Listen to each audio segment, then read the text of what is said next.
Olá, alunos, tudo bem? Vamos iniciar mais uma aula. A nossa aula será de história. Vamos começar? Então, primeiro, vamos fazer a nossa leitura inicial. O professor não é o que ensina, mas o que desperta no aluno a vontade de aprender.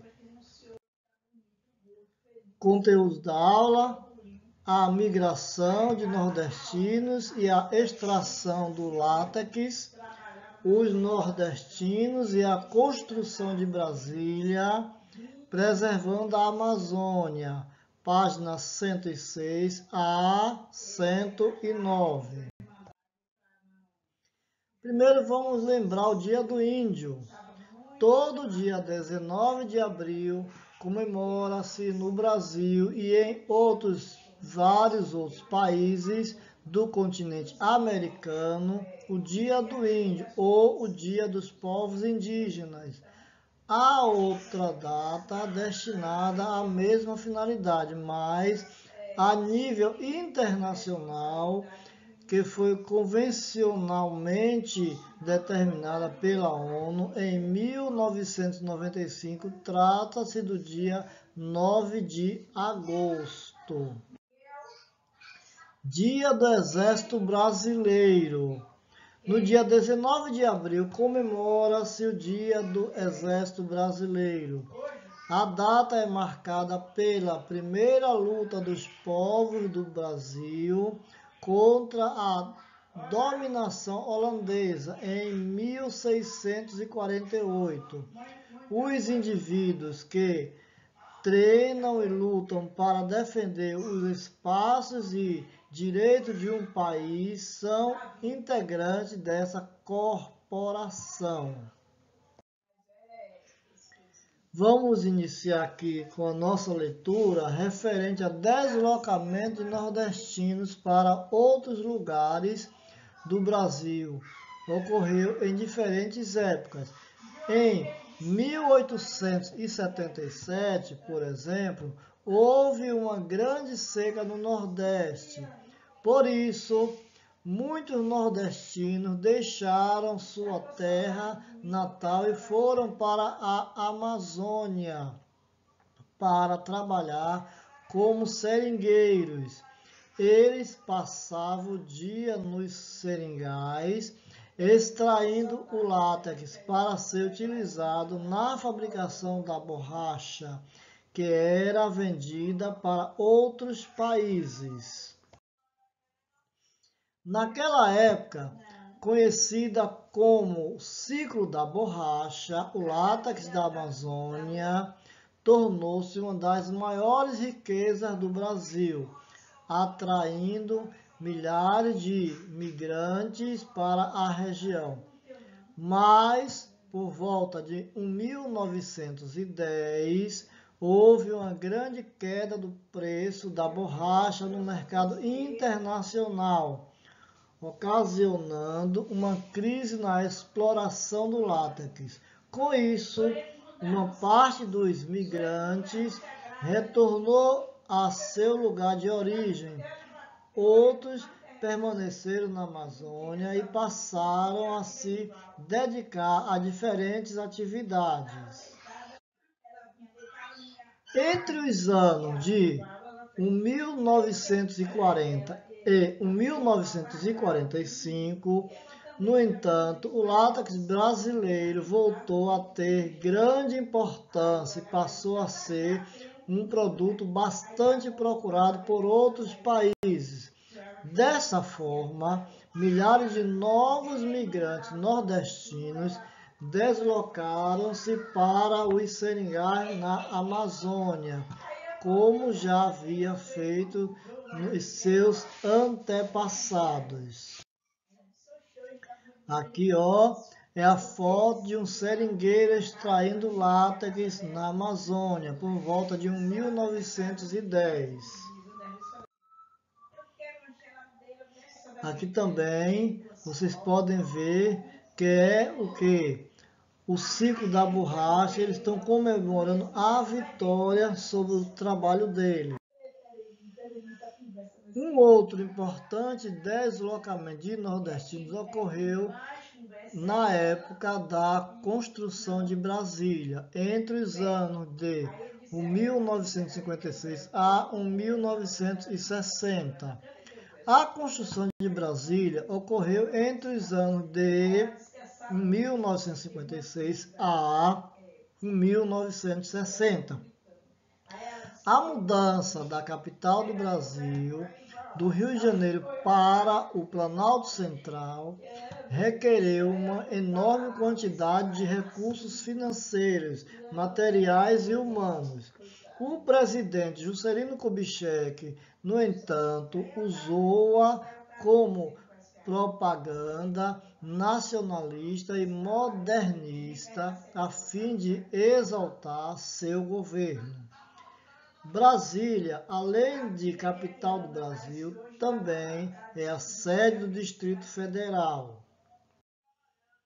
O sonho de Brasília. A ideia de transferir a capital do Brasil para o interior já estava prevista na Constituição de 1891. Em 1892, o belga Alois Cruz assinalou um território no Planalto Central entre nascentes de rios que seria ideal para a construção do novo centro político. Também havia a profecia de São João Bosco, apontando para o espaço compreendido entre os paralelos de 15 e 20 como lugar do nascimento de uma nova civilização. O fato é que Juscelino Kubitschek buscava um lugar afastado do Rio de Janeiro e no meio do deserto por motivos geopolíticos. A capital não estaria tão vulnerável em caso de guerra.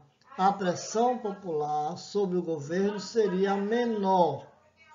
A nova capital iria contribuir para a ocupação do interior brasileiro.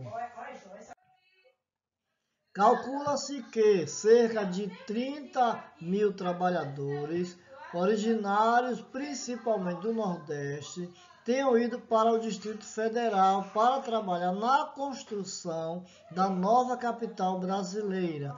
Os migrantes que trabalharam nas obras de construção de Brasília ficaram conhecidos como candangos.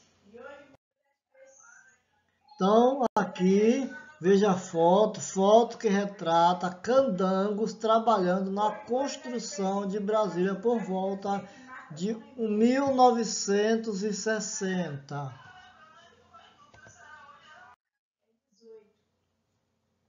Vamos aqui. Durante a construção de Brasília, os candangos instalaram-se em pequenas cidades localizadas próximo às obras. Após o fim da construção, a maioria dos trabalhadores permaneceu nessas cidades que ficaram conhecidas como cidades satélites. Aqui a construção vista na área, certo? Vista aqui, ó, essa vista da construção. Preservando a Amazônia. A extração do látex e as outras atividades econômicas praticadas na Amazônia devem ser feitas de forma sustentável, ou seja, sem prejudicar o desenvolvimento biológico das espécies de seres vivos. Atualmente, a região amazônica sofre com diversos problemas, como a prática ilegal de desmatamento, a fiscalização insuficiente, o descaso em relação às espécies ameaçadas de extinção, a ocupação ilegal de terras indígenas para a prática agrícola e a desvalorização da biodiversidade da região. Extração de látex de árvore na floresta amazônica. Aqui tá vendo, ó? Extraindo. Aqui está na floresta amazônica. Leia o texto a seguir, que aborda alguns principais problemas enfrentados na Amazônia. Então veja bem, a exploração predatória e ilegal da madeira continua a ser um enorme problema na região e tem como principal consequência a degradação florestal, que é o primeiro passo para o desmatamento. Além disso, ela causa inúmeros conflitos sociais, como ameaças e assassinatos de lideranças que lutam para proteger a floresta. Como se não bastasse, essa madeira chega aos mercados nacionais e internacionais como se fosse legal, por meio de um processo de lavagem que utiliza documentos oficiais para dar status de legalidade à madeira tirada da floresta. Então, tudo isto vem prejudicando a floresta amazônica por causa dessa situação aqui. Agora você vai escrever uma lista com os principais problemas enfrentados pela região amazônica na atualidade. Reflita com os colegas sobre que tipos de atitudes poderiam evitar esta situação. Para responder as questões do livro, use o link enviado no grupo. Desejamos bons estudos.